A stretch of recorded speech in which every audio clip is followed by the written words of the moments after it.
अभी हम बाहर खड़े हैं क्रैंडल यूनिवर्सिटी कैंपस के और यहाँ पर आप पीछे जो देख सकते हैं, पीछे वाला कैंपस ज़रा कौन सा है बॉस धनंजय जी? वो मोरेज हॉल। मोरेज हॉल। यहाँ पर इनका एडमिनिस्ट्रेटिव कैंपस है और एडमिशन ऑफिस वगैरह यहाँ पर है और सामने की तरफ वो जो दूसरा कैंपस आप देख रहे हैं, स्क्रूट्स हॉल। वो स्क्रूट्स हॉल है जहाँ पर आपकी क्लासेस वगैरह चलती है। तो ये मैं आपको दिखा देता हूँ एक बार। ये इनका कैंपस है, पीछे की तरफ इनका प्लेग्राउंड वगैरह है।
दोस्तों आज मैं आया हूँ क्रैंडल यूनिवर्सिटी में।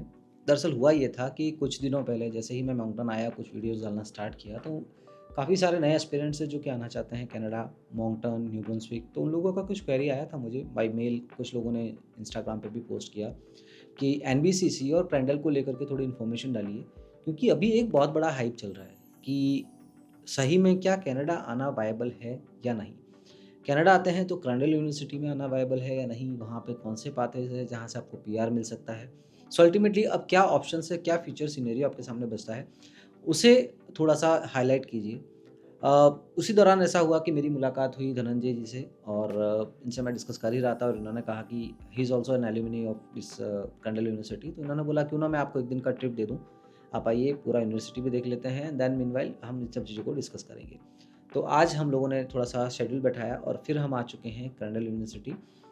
इसी वीडियो में सबसे पहले मैं इनके साथ वन टू वन थोड़ा बात कर लेता हूँ, आपके साथ डिटेल शेयर करता हूँ और उसके बाद में साथ ही साथ मैं एक छोटा-सा वीडियो क्लिप एंड में ऐड कर दूँगा, जहाँ पे यूनिवर्सिटी का एक वॉक थ्रू आपको दिखाऊँगा। कहाँ पर कैसे कितनी बिल्डिंग्स हैं, क्या इंफ्रास्ट्रक्चर ये लोग प्रोवाइड करते हैं, कैसे यहाँ की अमेनिटीज़ हैं। फिलहाल शुरुआत करते हैं इंट्रोडक्शन के साथ में और मेरे साथ में हैं धनंजय पाटिल जी। धनंजय जी आपके बारे में बताइए, कब आप आए और क्या अब तक का आपका एक्सपीरियंस है यहाँ पर? तो बेसिकली मैं कनाडा में अप्रैल 2023 में आया था। मैं इंडिया में पुणे सिटी से हूँ और वैसे देखा जाए तो मेरा एजुकेशनल बैकग्राउंड हॉस्पिटल एडमिनिस्ट्रेशन है एंड मैंने मेरी जो पढ़ाई हुई वो एमबीए इन हॉस्पिटल एडमिनिस्ट्रेशन में हुई है और उसके बाद मेरी 5 साल की जॉब इंडिया में ही as a administrator hospital administrator हुई है और उसके बाद मैं कनाडा में मूव हुआ मास्टर्स के लिए क्रैंडल यूनिवर्सिटी में। फाइनली जब आप यहाँ पे आ चुके हैं, आपको एक काफ़ी लंबा समय हो चुका है, तो काफ़ी लोग ऐसे होंगे जिन्हें ये जानना होगा कि अब जो है वो किस तरह से एडमिशन ले सकते हैं इस यूनिवर्सिटी में और specially in perspective of getting PR, कि यहाँ पर आकर के अपना एजुकेशन लेके लॉन्ग टर्म विज़न वो कैसे एस्टेब्लिश कर सकते हैं अपने फ्यूचर को लेकर के। तो वैसे देखा जाए तो जो एडमिशन की रिक्वायरमेंट्स है वो आपको सबसे पहले कि आईएलटीएस में आपको 6.5 अबव बैंड चाहिए और उसके बाद अगर आपके पास अगर 2 साल से भी ज़्यादा आपको वर्किंग एक्सपीरियंस है जैसे आपकी बैक होम में समझो इंडिया में, तो वो भी एक कंसिडर किया जाता है एज एडमिशन रिक्वायरमेंट में। और जो मास्टर कोर्सेस है क्रैंडल यूनिवर्सिटी में वो मेनली एक है मास्टर ऑफ ऑर्गेनाइजेशनल मैनेजमेंट और दूसरा कोर्स है master of management. Master of management जो कोर्स है वो 2 साल का कोर्स है और मास्टर ऑफ ऑर्गेनाइजेशनल मैनेजमेंट 1 साल का कोर्स है। और उसमें दोनों में डिफरेंस यही है कि मास्टर ऑफ मैनेजमेंट में इंटर्नशिप रहती है लास्ट सेमेस्टर में, या फिर आप थीसिस चूज़ कर सकते हो। और जो 2 साल का जो मास्टर ऑफ मैनेजमेंट है उसमें ब्रेक भी होती है, आपको समर ब्रेक भी मिलती है जो पहले 2 सेमेस्टर के बाद मिलती है। तो कोर्स लेंथ वाइज 2 साल का मास्टर ऑफ मैनेजमेंट इस तरीके से उन्होंने स्ट्रक्चर किया है। और मास्टर ऑफ ऑर्गेनाइजेशन मैनेजमेंट एक फास्ट पेस कोर्स है जिसमें कौन से भी इंटर्नशिप या फिर कौन सा भी समर ब्रेक नहीं है। आपको कंटिन्यूसली आपको 10 सब्जेक्ट्स पढ़ने हैं और 1 साल में ही आपको मास्टर डिग्री अवार्ड की जाती है और कोर्स ख़त्म हो जाता है। तो ऐसे 2 तरीके के कोर्सेस क्रैंडल यूनिवर्सिटी में है। और जो अगर इंटेक्स की बात करें तो साल भर में मेनली 3 इंटेक्स हैं। एक इंटेक रहती है जनवरी में, दूसरी इंटेक रहती है मई मंथ में, और तीसरी रहती है सितंबर में। तो ऐसे 3 इंटेक्स टोटल क्रैंडल यूनिवर्सिटी में है। दोस्तों एक चीज़ आपको बता देना चाहूँगा कि अगर आप क्रैंडल यूनिवर्सिटी में आने का प्लान कर रहे हैं तो क्रैंडल में सिर्फ और सिर्फ पोस्ट ग्रेजुएट यानी कि मास्टर्स जो डिग्री है वही अब एलिजिबल रहती है वर्क परमिट और पीआर पाथवे के लिए। सो अगर आप यहाँ पर अंडर ग्रेजुएट डिग्री के हिसाब से अगर एक्सप्लोर करते हैं तो मैं आपको बता दूँ न्यू जो रेगुलेशंस कैनेडियन गवर्नमेंट के आए हैं उसके हिसाब से अब क्रैंडल यूनिवर्सिटी में यदि आपने अंडर ग्रेजुएशन किया है तो आप वर्क परमिट के लिए एलिजिबल नहीं हैं। तो जब वर्क परमिट के लिए एलिजिबल नहीं है तो पीआर पाथवे ऐसे ही वेव ऑफ हो जाता है आपके लिए। सो इसीलिए अगर आपको यहाँ पर आना है, आप एक लॉन्ग टर्म स्टेब्लिशमेंट के पर्सपेक्टिव से आ रहे हैं तो उस केस में आपको मास्टर्स कोर्स की तरफ ही डिसीजन लेना होगा, उसी को सोचना होगा।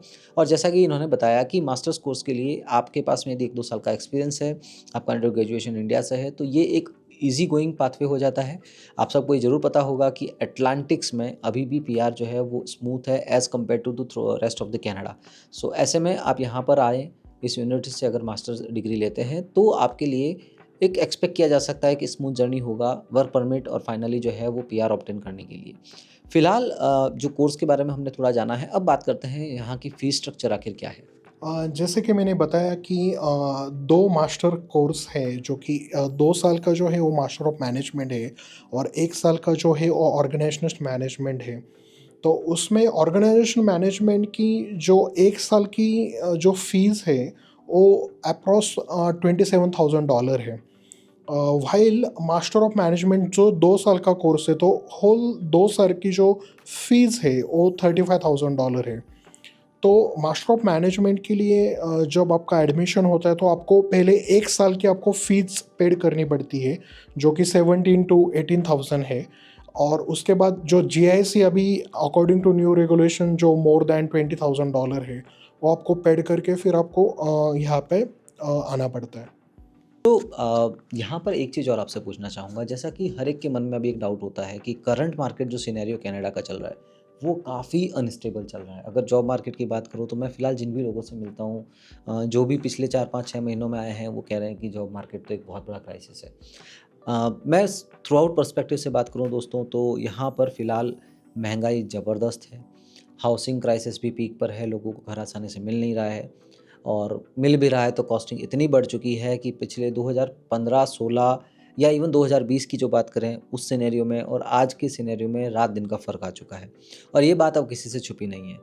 इस सिनेरियो में भी अगर आप कनाडा का प्लान करते हैं तो मैं धनंजय जी से पूछना चाहूँगा कि क्या सीरियसली यहाँ पर आकर 1 से 2 साल स्पेंड करने के बाद में आपको क्या नियर फ्यूचर में कुछ ऐसा विज़न दिखाई देता है कि सही में अब ये एक वायबल ऑप्शन होगा, अगर मैं फाइनेंशियल पर्सपेक्टिव से बात करूँ या फिर कैरियर पर्सपेक्टिव से कि यहाँ पर शायद क्या आपको लगता है कि अभी भी लोगों को जॉब मिल पाएगी? जो करंट सिनेरियो है यूनिवर्सिटी रिसेंट ग्रेजुएट्स हैं उनका क्या एक्सपीरियंस है आपके व्यू में? जैसा कि अगर हम अभी का जॉब सिनेरियो देख रहे हैं तो वो काफ़ी बदला हुआ है।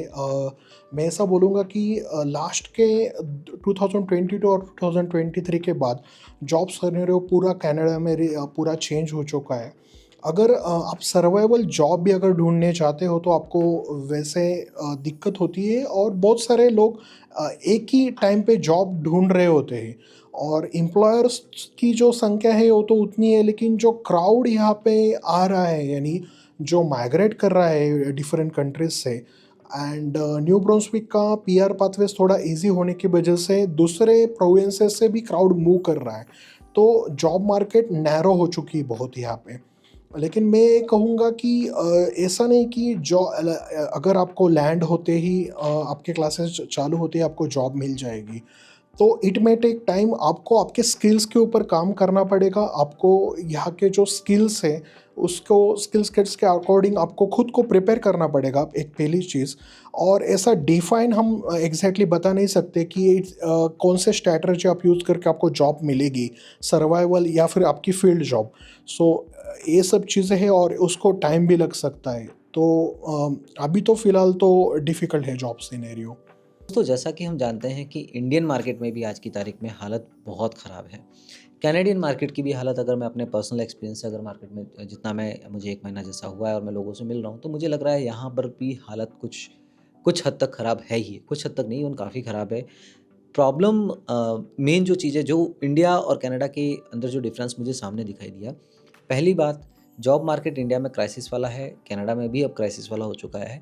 मगर यदि आपको जॉब मिल जाती है तो इंडिया में जो स्ट्रगल रहता है जॉब का, वो काफ़ी हार्ड रहता है। आपका वर्क लाइफ बैलेंस जो है वो बहुत मुश्किल होता है। अगर आप कनाडा में वही चीज़ देखने जाएँगे तो वो थोड़ा स्मूथ होता है यहाँ पर। वर्क लाइफ बैलेंस यहाँ पे आप अच्छे से मैनेज कर सकते हो। सारे ही जॉब फील्ड जो है वो 5 डे वर्किंग के कल्चर में होते हैं। रिन्यूमरेशन की अगर बात करें तो अगर आप इंडिया में भी लगभग 2 ढाई लाख रुपए के आसपास कमाते हैं महीने का, तो that is said to be good income. उस केस में कनाडा आकर के आप अगर यहाँ पर दोबारा कोई जॉब वॉब खोजते हैं या फिर पोस्ट ग्रेजुएशन में जाके सेटलमेंट होने का प्लान करते हैं, फाइनेंशियल पर्सपेक्टिव से ज़्यादा कुछ वायबल नहीं है। अनटिल अनलेस आपकी जो स्किल है वो ट्रेड सेक्टर की है या फिर कुछ एक स्पेसिफिक स्किल लेके आप मार्केट में आते हैं। जेनेरिक स्किल में ओपन मार्केट अभी इतना ज़्यादा अच्छा नहीं है। ये करंट सिनेरियो का मैं आपको ब्रीफिंग दे रहा हूँ। सो मैंने ये भी बताया कि इंडिया में अगर आप 2 ढाई लाख रुपए महीने का छापते हैं तो इन दैट केस आप इंडिया में भी फाइनेंशियल पर्सपेक्टिव से एक अच्छा कमा लेते हैं। हाँ, अगर वर्क लाइफ बैलेंस है, क्वालिटी ऑफ लाइफ है, तो उस पर्सपेक्टिव से अभी भी कनाडा बहुत अच्छा है। ये एक चीज़ आप समझ सकते हैं। दूसरा चीज़ दोस्तों, जॉब मार्केट का जो क्राइसिस है, अब जो इंस्टा और यूट्यूब पे कुछ एक रील्स डाली जाती है जहाँ दिखता है कि बहुत ईज़ी है, आते ही स्वैग है, गाड़ियाँ ले ली, हाई-फाई का लाइफ़स्टाइल ले ली, तो वो यहाँ पर नहीं है। ग्राउंड रियलिटी आप लोगों को समझना होगा। इस वीडियो के ज़रिए हम आपको ओपन एक थ्रू आउट एडवाइस देना चाहते हैं कि जब भी आप कुछ प्लान करिए, सारे प्रोज़ एंड कॉन्स को अच्छे से समझ लीजिए। आपको लॉन्ग टर्म विज़न को ध्यान में रखते हुए प्लान करना होगा। शॉर्ट टर्म विज़न के ज़रिए जैसा पहले होता था कि जस्ट एक 2 साल का प्लान किया, आप आ गए, आपने ग्रेजुएशन किया, पोस्ट ग्रेजुएशन किया, उसके बाद देखा जाएगा जो होगा। अब यहाँ पे वो सिनेरियो नहीं है। प्रेज़ेंट सिनेरियो में ये समझ आ रहा है कि अगर आप कोई प्रॉपर प्लान या स्कीम के अंदर, यानी कि प्रॉपर एडमिशन प्रोसीजर अच्छी कॉलेज के अंदर लेके नहीं आते हैं, तो फ्यूचर जो है थोड़ा हार्ड हो सकता है। हो सकता है आपको इंडिया दोबारा जाना पड़े। हालाँकि ये कहूँगा कल किसने देखा है, बट थिंग इज़ कि अभी का जो सिचुएशन है वो बड़ा क्राइसिस वाला है। क्रैंडल में अगर आप मास्टर्स प्रोग्राम लेते हैं तो डेफ़िनेटली आपको एक अच्छा एक्सपोज़र मिलेगा, आपको पोस्ट ग्रेजुएट वर्क परमिट मिलेगा, आपको पीआर में सपोर्ट मिलेगा। एट प्रेज़ेंट अटलांटिक में PR comparatively to rest of the Canada easy है। Job scenario throughout Canada crisis वाला है, but if you are having some core sector, trade sector की अगर मैं बात करूँ, जैसे कि आप इलेक्ट्रिकल, मैकेनिकल, सिविल इंजीनियर है या आप प्लम्बर है, गाड़ी मैकेनिक है, even if you are a cook, like that, जो भी रेड सील कैटेगरीज़ की जॉब्स हो गई या इस तरह की जो जॉब है जो स्टिल इन डिमांड है, इंस्टेड ऑफ जनरल, जैसा अगर आप सोचते हैं कि मैं वॉलमार्ट में जॉब लग जाऊँगा, कहीं पे अकाउंटेंट बन जाऊँगा, कहीं पे कुछ बन जाऊँगा, तो वो चीज़ें थोड़ी क्राइसिस वाली है। बट जो स्किल्ड कैटेगरी की जॉब्स है उसमें अभी भी स्कोप नज़र आ रहा है, उसमें अभी भी सस्टेनेबिलिटी नज़र आ रही है और एक फ्यूचर नज़र आ रहा है। सो अगर आप इसमें अपना रिलेवेंसी देख सकें, आप इस वीडियो के ज़रिए एक डिटेल इन्फॉर्मेशन ले लें, तो आप अपनी कैरियर को, अपनी प्रोग्रेशन और अपने ड्रीम को इसके साथ अलाइन करते हुए प्रॉपर्ली डिसीजन लीजिएगा कि आखिरकार आपके लिए आना सही है, नहीं। इसी बीच अगर आपके मन में कुछ सवाल आता है तो इस वीडियो के नीचे डिस्क्रिप्शन में हमारी कॉन्टैक्ट डिटेल्स आपको मिल जाएगी, जहाँ पर आप हमें मैसेज कर सकते हैं। आपकी कोई भी क्वेरी है वो डिटेल में पूछ सकते हैं। हम कोशिश करेंगे कि जितना भी हमें पता है और वो अगर आपके लिए हेल्पफुल होगा तो वो आपको जेन्युइन एडवाइस देने का पूरा कोशिश किया जाएगा दोस्तों। ये वीडियो बनाने का मोटिव यही था कि अब जो नए लड़के हैं, जो कनाडा, यूएस, यूके के ड्रीम देखते हैं और शॉर्ट टर्म में क्विक डिसीजन ले लेते हैं एक फोमो में आकर के, उनको ग्राउंड रियलिटी बताई जाए। हमने प्रोज भी बताया है, हमने कॉन्स भी बताया है, हमने लॉन्ग टर्म विजन में सोचने की बात भी आपको बताई है। सो आई होप कि आपको सब कुछ एक बेसिक ओवरव्यू आपको इस चीज़ को लेकर के मिल गया होगा। और इस वीडियो को देखने के बाद जब आप अपना प्लानिंग करेंगे तो सारी चीज़ों को अच्छे से तराजू में तोल करके ही अपने करियर का डिसीजन लेंगे। और अच्छा है, मैं ये नहीं कहूँगा कि यहाँ पे आना बुरा है, बिल्कुल अच्छा है, लोग आ रहे हैं, लोग सेट हो रहे हैं। ऐसा भी नहीं है कि लोग बहुत ज़्यादा क्राइसिस में हैं, बट इट्स नॉट लाइक जो 2015 या 2020 में हुआ करता था, वैसा नहीं है। सो वो थोड़ा डिफरेंस यहाँ पे आपको समझना होगा दोस्तों। अगर आपको ये वीडियो पसंद आता है तो लाइक सब्सक्राइब जरूर कीजिएगा। धनंजय के लिए बहुत बहुत धन्यवाद कि आपने अपना समय दिया, हमें यूनिवर्सिटी दिखाई और इतना डिटेल में हमें समझाया। इस वीडियो के लिंक में नीचे उनका भी डिटेल्स रहेगा। अगर आप किसी से भी कुछ क्वेश्चन करना चाहते हैं, फील फ्री मैसेज कीजिए, ज्वाइन कीजिए और अपनी जर्नी जो है वो अच्छे से प्लान कीजिए। चलिए जल्दी ही आपके सामने नए वीडियो के साथ दोबारा से आऊँगा। तब तक के लिए नमस्कार, धन्यवाद।